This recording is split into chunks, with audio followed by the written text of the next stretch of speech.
Bienvenidos a un espacio de análisis y búsqueda por los factores que determinan grandes historias en mujeres y hombres de la actualidad. Un espacio donde no hay respuestas. Tenemos millones de preguntas para que tú encuentres tu verdad. Querido Julio Lara, bienvenido. Julio Lara, ingeniero químico del IPADE, gran director de negocios en Canadá, México y Estados Unidos, empresas transnacionales, públicas, privadas y de diversos sectores. Pero más que nada, un hombre resiliente, un hombre de éxito, de logros y de grandes retos y aprendizajes. Gracias por estar hoy con nosotros. Muchas gracias, Luisa. Un placer. Julio, me encantaría, la verdad, entrar en materia y en detalle. Claro. ¿Qué es lo más orgulloso profesionalmente que estás de ti en este momento? ¿De qué te sientes muy orgulloso? Mira, me siento muy orgulloso de haber podido salir de México y demostrar que con una base, una formación y con una dedicación puedes exceder las expectativas de muchos ejecutivos, de muchas escuelas, de muchas empresas y de gente con la que muchas veces te intimida, ¿no? Porque vienen graduados de Ivy League Schools, porque estudiaron en Stanford, porque trabajaron en McKinsey, porque estuvieron en los altos grados de Goldman Sachs, y que un mexicano que tiene una base de ingeniería y que tiene ganas de aprender y que tiene ganas de desarrollar, puede ahora sí que tener un tú por tú con cualquier ejecutivo, cualquier emprendedor y cualquier líder de cualquier empresa, cuando realmente tienes un objetivo en común y tienes unas bases sólidas, las cuales puedes sustanciar. Creo que eso es lo que me llena de orgullo, ¿no? Que yo sí me he encontrado a lo largo de mi carrera, porque he tenido muchas oportunidades de lidiar con gente muy competente, gente muy preparada, con doctores en finanzas, con maestros que tienen maestrías en ingeniería, y posgrados de alto nivel, egresados del MIT y demás, y yo he podido jugar en esas ligas. Como que muchas veces nos intimidamos como mexicanos, de decir, bueno, yo tengo una carrera, estoy ingeniero químico de la Ibero, estudié prepa en el TEC y tengo mi maestría en el IPADE, pero hay gente súper competente de diferentes partes del mundo, y cuando estás trabajando en empresas transnacionales y sirviendo clientes pues, de clase mundial, ¿verdad? Porque he tenido la oportunidad de ser un gran proveedor para Procter Gamble, para Unilever, para Colgate-Palmolive, para L'Oreal, para Estée Lauder y demás. Muchas veces te intimida un poco la gente con la que te estás encontrando. Si tienes una junta en Japón y van a estar los grandes ejecutivos y tú tienes que defender tu posición. Y creo que como mexicanos muchas veces somos muy humildes y no nos damos el lugar, no nos damos el valor y no nos damos la confianza de poder jugar en esas ligas. Y yo he tenido la fortuna de no nada más poder jugar en esas ligas y poder sobresalir, pero poder exceder las expectativas de muchos ejecutivos en muchas empresas. Escuchándote, mi cabeza se va a fase cero.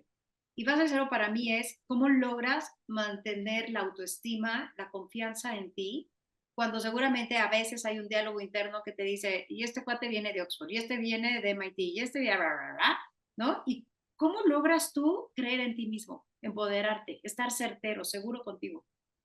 Mira, yo tuve oportunidades de que me promovieron en las etapas, pues en las primeras etapas de mi vida. Cuando yo cumplí 28 años, me promueven para manejar una oportunidad muy grande en Canadá. Y te soy sincero, me quedaba grande el puesto.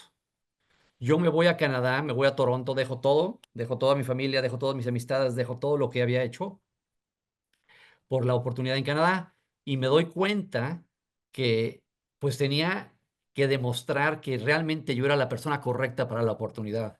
Entonces, haber dejado México, haber venido a Canadá, donde no conocía a nadie ni a nada, y yo tener que demostrar ante mucha gente a lo que yo venía, y cuando tenía a mi cargo gente que llevaba 20 años en ese sector, y que me doblaban la edad, y que había gente con muchísima más antigüedad, muchísima más experiencia, y aquí venía el muchacho de 28 años a Canadá a manejar esa empresa y que había sido seleccionado. Creo que lo que me motivaba era poder salir adelante, porque ahí no tenía a nadie que recurrir. Sí, mis jefes en aquel entonces, mentors, coaches, leaders, habían confiado en mí, y eran yo quien tenía que demostrar que realmente había sido una buena selección y para lo que me habían mandado. Y realmente son esos momentos donde uno tiene la oportunidad de demostrar quién es y de qué estás hecho para salir adelante. Y no realmente decepcionarte, deprimirte, sentirte solo, desmotivado y demás, porque la motivación viene de uno mismo, ¿no? Tú quieres demostrar y tú quieres realmente salir adelante. y no intimidarte. Y muchas veces requieren muchos sacrificios. Me encanta lo que estás diciendo. A mí a veces la gente me pregunta, ¿qué debo hacer para lograr esto? Y mi primera pregunta siempre es, ¿estás dispuesto a pagar el precio? Claro, mira, la gente habla de work-life balance. No hay work-life balance. Hay que Ujú. poner las horas, hay que poner el sudor y hay que poner las lágrimas. O sea, la fecha, o sea, tú uno tiene que poner el trabajo. Ya después empiezas a gozar, ¿verdad? Todo lo que sembraste y empiezas a cosechar. Pero en un principio, realmente, cuando eres un muchacho egresado que no tienes mucha experiencia y que tienes 26, 27, 28 años y acabas de salir, no importa de qué escuela o qué pedigrí tengas, ¿verdad? Tienes que demostrar lo que puedes hacer. Y tienes que sacrificar mucho. Y la gente no se da cuenta que hay que sacrificar mucho y hay que aprender mucho, hay que tener muchas preguntas y muchas veces tienes que realmente confiar en ti, que realmente eres la persona correcta y que puedes salir adelante, porque muchas veces te intimidas y sobre todo cuando estás joven, ¿no? Ahorita ya es muy diferente, pero cuando estás joven realmente te intimida mucho cuando estás en otro país, con otra cultura, con otro lenguaje y lidiando con otro sector en el que no eres el experto y muchas veces tienes que realmente confiar en que, bueno, tu postura es la correcta y estás ahí por algo y tienes que motivarte, entusiasmarte y salir adelante, ¿verdad? Y pues echarle las ganas, porque realmente no va a estar nadie, no va a haber nadie que te pueda ayudar en estos momentos y ahora sí que dependen de ti. Y si quien te promovió o la empresa que te está respaldando es porque vio algo en ti que tienes potencial y tienes desarrollo. Y muchas veces, muchos jefes, yo tuve muchos muy buenos jefes a lo largo de mi trayectoria profesional y me dijeron, es que para ser gerente, te tienes que ver como gerente. Es que para ser director, te tienes que ver como director. Para ser vicepresidente, te tienes que ver y comportar como vicepresidente. Para ser CEO, tienes que comportarte y verte como CEO. Y eso es clave, ¿verdad? Muchas veces tienes que jugar el rol, tienes que jugar el papel y tienes que realmente demostrar que no llegaste ahí gratis y que realmente tienes el respaldo, tienes las agallas y tienes el coraje para poder tomar las decisiones que muchas veces hay que tomar porque las mejores decisiones y las decisiones más importantes son las más difíciles. Es cuando tienes que despedir a alguien, es cuando tienes que decir no a un contrato, es cuando tienes que despedir a un cliente, es cuando tienes que empujar un aumento de precios, es cuando tienes que cambiar de un proveedor clave o cuando tienes que darle una muy mala o muy buena noticia a un cliente. Es el momento de la verdad. Cuando tienes que transformar una empresa, cuando tienes que cambiar una cultura, cuando tienes que transformar una organización y realmente tienes que cambiar esa cultura laboral o esa cultura organizacional. A mí yo he tenido la oportunidad de estar en diferentes lugares en México, en Estados Unidos y en Canadá en lugares tan pequeños como lo fue cuando manejé una empresa muy grande en Tennessee, a una hora de Nashville. Era una cultura organizacional completamente diferente, ¿verdad? Gente muy arraigada, gente de poca educación, pero con mucho valor. Y realmente es cómo le vas a llegar a esa gente, cuál es el mecanismo para transformarlos, para motivarlos, para entusiasmarlos y hacerlos agentes de cambio. Porque si no van a seguir con el mismo argumento de así le hemos hecho siempre y así le vamos a seguir haciendo. Entonces, realmente muchas veces es poder entender la filosofía y la mentalidad y qué los mueve, ¿no? What's in it for me, como dicen en Estados Unidos. O sea, ¿qué me vas a dar a cambio? Cuando tú vas a hacer algo para mí, bueno, ¿y yo qué voy a ganar?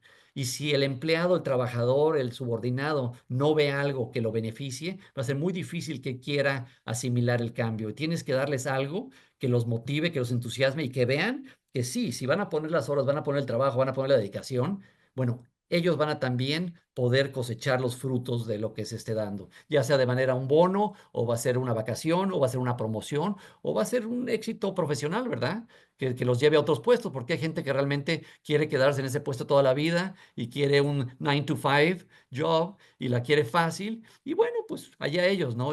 No es que sean mediocres, es que tienen diferentes motivaciones y deseos en esta vida. Y realmente que a mí me ha tocado ver gente que realmente los convierte en agente de cambio cuando se dan cuenta que sí es cierto, hay más, pueden hacer más y tienen una capacidad mucho mayor a la que estaban utilizando. Y es cuando descubres y cuando le echas agua y sale la flor, ¿no? O sea que realmente la gente crece.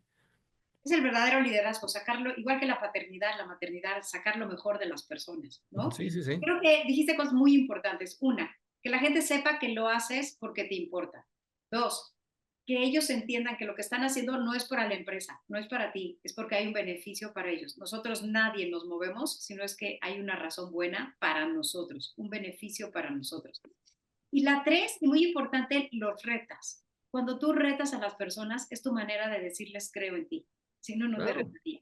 Y Puedes tenemos que hacer asimilar todas muchas veces la capacidad de delegar, ¿verdad? Muchas veces queremos hacer todo y queremos ser todólogos porque somos mejores, porque somos más rápidos, porque somos más eficientes, pero nunca va a crecer un subordinado si no le vas a delegar. A mí me delegaron un paquete muy grande y salí adelante, pero si no me hubieran delegado, yo no hubiera podido demostrar. Y muchas veces tenemos a la gente chaparrita y no le damos la oportunidad de crecer. Y muchas veces lo que tiene que hacer la gente crecer para que te pueda empujar y para que puedan salir adelante. sin lugar a dudas. Has tenido muy buenos jefes, pero seguro también tuviste malos. ¿En algún momento de tu carrera tuviste jefes que, voy a decir, maltratan o que su tipo de liderazgo no es educado y que tuviste que aguantar o ir a llorar al baño, como te decía antes de entrar a cámaras? ¿Y cómo manejas esas situaciones? ¿Qué consejo le das a un chavo, a un millennial, a alguien que está empezando y que se encuentra con un mal jefe? Porque sucede. Sí, los hay y hay muchos de ellos.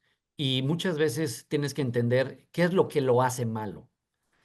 Porque puede ser un tipo malintencionado, pero también puede ser un tipo que no tiene la capacidad de comunicar una idea clara. Y eso es lo que te hace verlo como un jefe malo. Yo tuve un jefe en vitro hace 1000 años que era muy respetado, pero era muy temido. Y realmente era un liderazgo por temor. La gente estaba ahí desde que él llegaba hasta que él se iba. Y todo era sí, jefe, sí, jefe, sí, jefe. Y la verdad es que muchas veces había que entender, bueno, qué es lo que quiere este individuo y qué es lo que lo hace sentirse superior. Y muchas veces tienes que poderlos confrontar. Y desde joven, o sea, si lo confrontas con verdad, con hechos, no con chismes, no con rodeos, sino con hechos, como me han dicho muchos auditores, ¿verdad? A lo largo de mi carrera he tenido cantidad de experiencia con empresas de consultoría y auditoría de primer mundo. Y nunca se me olvida lo que me dijo un suizo una vez hace muchos años, ¿verdad? Y lo voy a decir en inglés, aunque suene muy pocho, pero dijo, In God we trust, everyone else provides data.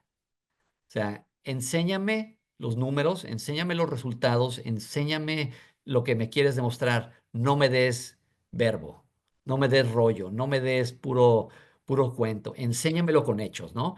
Entonces, como que muchas veces es importante confrontar a esos jefes malos, hablando de los jefes malos, con hechos y cuestionar. Y no porque sean malos, quiere decir que les vamos a dar la vuelta, les vamos a dar por su lado, los vamos a evitar.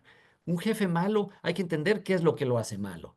Ahora, que si un jefe está tomando acciones inapropiadas, ¿verdad? Lo que es este acoso verbal, acoso sexual o conducta inapropiada, bueno, pues ahí tenemos que recurrir a recursos humanos y tenemos que tomar cartas en el asunto, porque eso es completamente no, como se dice, pero realmente si es alguien que tiene potencial, bueno, hay que confrontarlo con la verdad.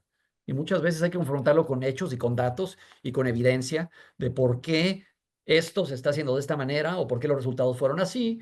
Y bueno, él va a tener que entender que la situación es la que es y no es porque no estás haciendo tú lo correcto. Muchas gracias, Julio. Julio, has de haber tenido muchos, pero un reto importante en tu carrera? Uno de los retos más importantes fue el haber, bueno, he tenido varios, pero el haber construido dos plantas desde terreno, así de proyecto desde cero.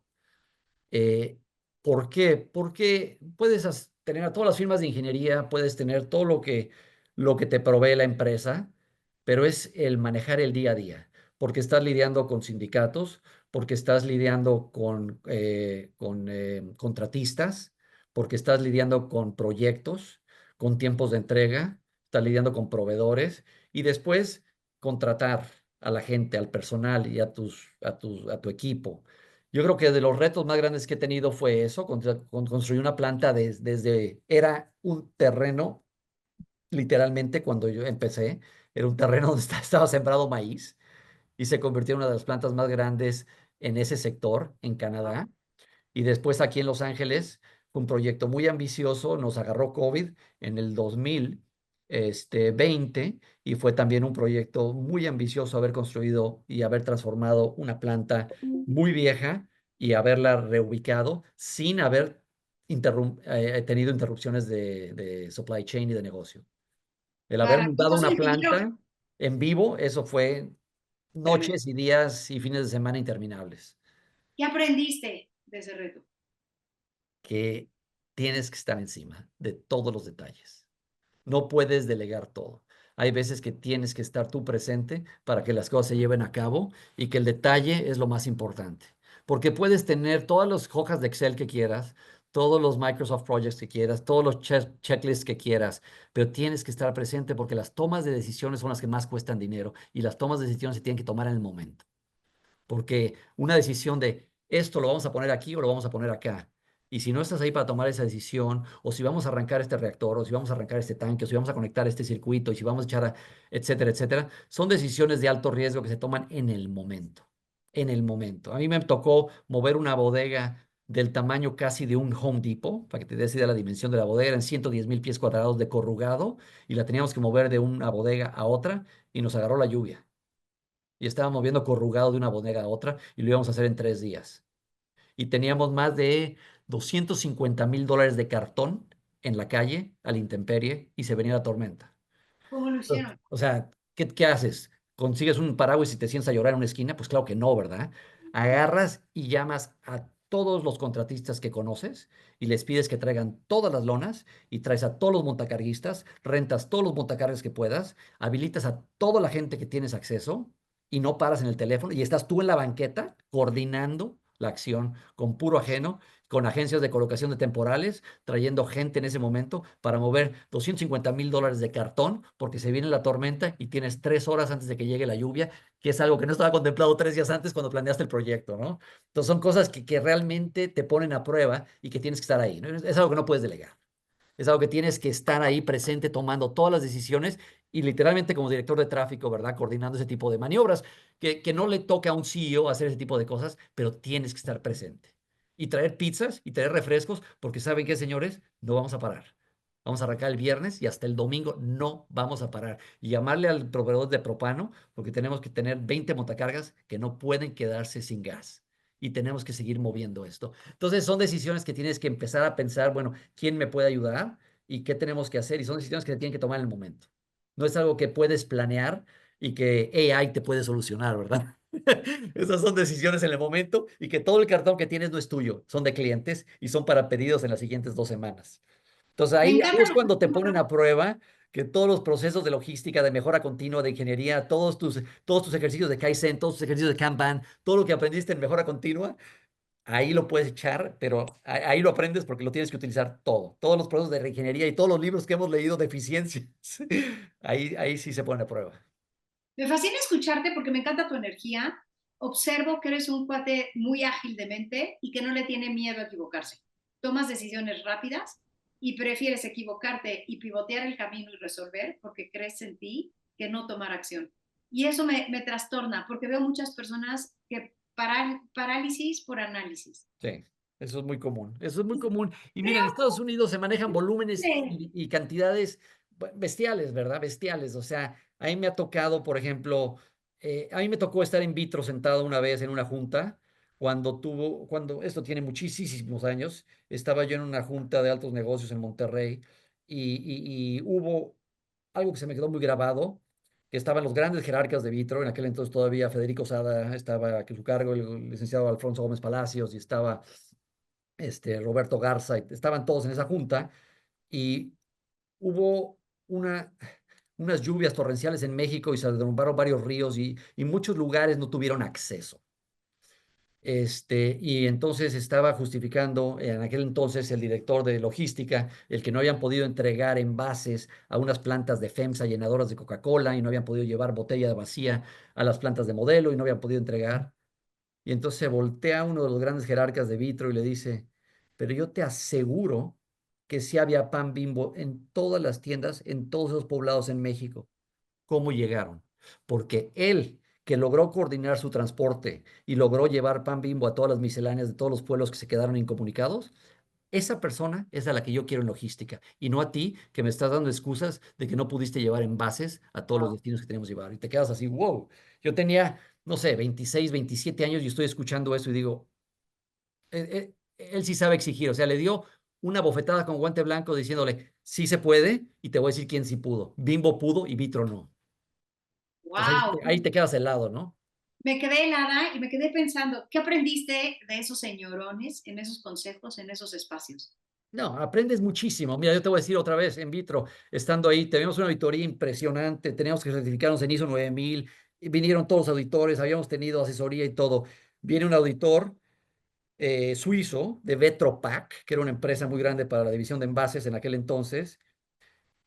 Yo tuve la fortuna de poderlo llevar a su hotel al final de la auditoría. Ya habíamos terminado, dio su clausura y todo eso. Íbamos saliendo de la empresa y teníamos unas torres muy altas en vitro, en uno de los hornos. Y se voltea y me dice, Julio, y algo que no les quise decir, cambien los focos que tienen las torres porque todos están fundidos.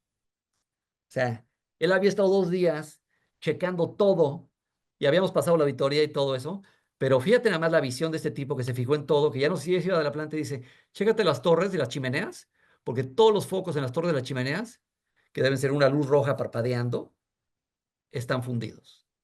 Y dices, este sí sabe. A mí me tocó un francés que vino a revisar una planta que estábamos haciendo producto a Pfizer, a Wyeth y a Pfizer y a Wyeth y a GSK en Canadá.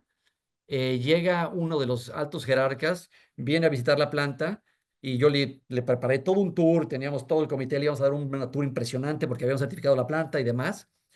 Íbamos a empezar por todas las operaciones, todo lo que teníamos un despliegue impresionante de maquinaria, de tecnología y de todo, tenemos algo de robótica y demás.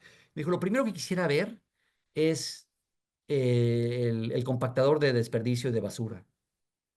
Y le digo, ¿cómo? ¿Quieres empezar por el dumpster? Me dice, sí. Le digo, ¿qué quieres ver en el dumpster? La basura y el desperdicio, porque eso me va a decir la calidad que están produciendo en esta planta. En base a las mermas yo me voy a dar, y como que nunca piensas, va a venir a revisar la planta, chequen cómo está la basura de llena y cuánto desperdicio tenemos ahí.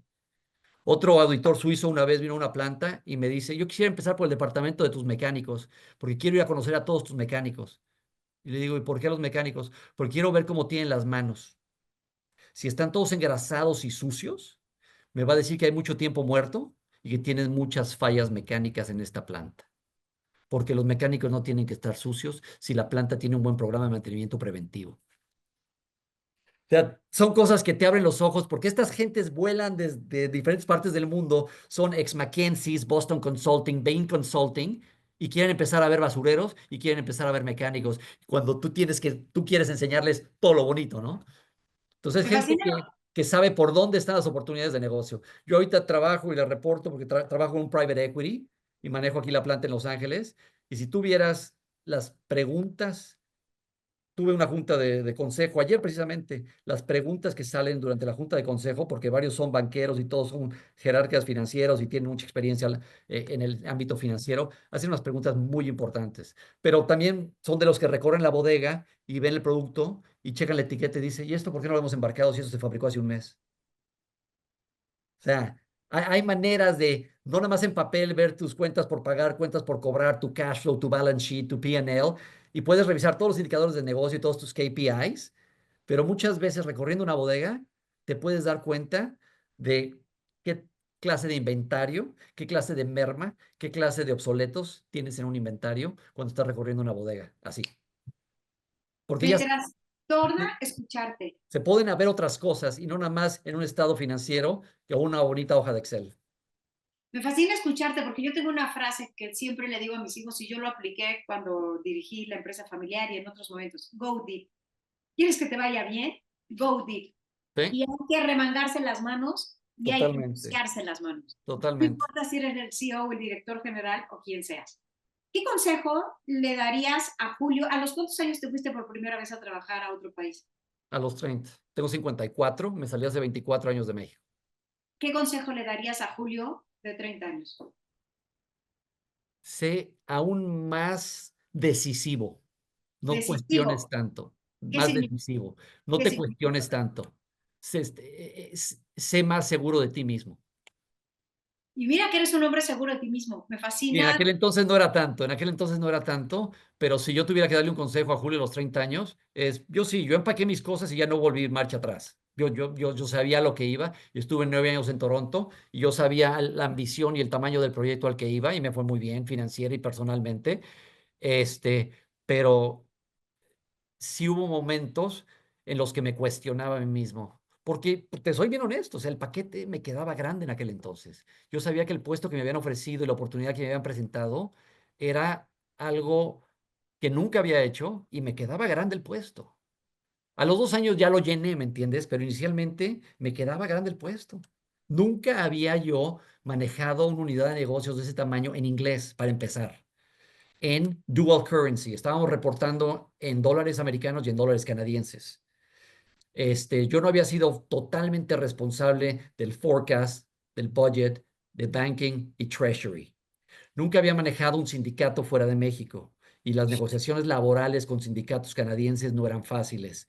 Y nunca había tampoco lidiado con todo lo que es el labor law canadiense y toda la regulación canadiense. Para mí, eso fue la curva de aprendizaje fue tremenda porque yo en un año tuve que ponerme las pilas para aprender todo eso que yo no conocía. En México ya había manejado negocios y ya había estado muy empapado, pero era en mi idioma, con mi cultura y con lo que yo conocía, y había mucha gente que me rodeaba. Y allá sí fue como que todo el aspecto financiero, todo el aspecto laboral, todo el aspecto humano y todo el aspecto tecnológico cae sobre ti. Y ahí sí fue algo serio. Qué divertido, qué retador, qué orgulloso tienes que estar de ti. Y yo solo quiero darte las gracias. Gracias por tu bondad al compartir este tiempo, tu generosidad de compartir tantas historias. Creo que podrías escribir un libro de historias, anécdotas y aprendizajes. Ha sido una charla espectacular. Muchas gracias, Julio. ¿Hay algún mensaje último con el que quisiera cerrar? Pues sí, yo creo que los jóvenes hoy en día tienen que realmente confiar, hacer y tomar riesgos y salirse de su zona de confort.